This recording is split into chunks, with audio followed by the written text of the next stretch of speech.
বিএনপির নেতা রোহান, তোমার কথা বিএনপি রে ভোট দিছি না, এর লেগানে তুমি নতুন নেতা হইছো না।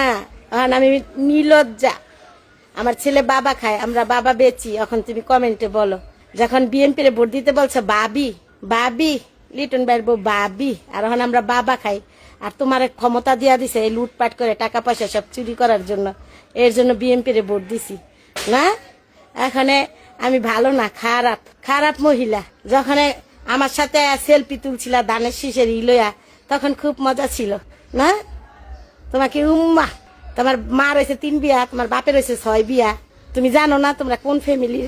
তুমি জানো না আমি এখানে লীলজ্জা না। যখন বিএনপি রে ভোট দিছিলাম তখন ভাবি বড় বড় নেতা গতিকে আম নাম ভাঙ্গা টাকাই না খাইছো, আর ওখানে সন্ত্রাসী করো, ঘর বাড়ি ভাঙ্গো না। সে আর পুইরা আইব, তোমার চিন্তা করো না। আল্লাহ ছাড় দিবে, ছেড়ে দিবে না। তুমি ধৈর্য ধরো, সব দেখতে পারবে। তোমার মতো এমন পাতি নেতা কত ঘরে ঘরে, এগুলা সব থাকে না কিছুদিনের জন্য।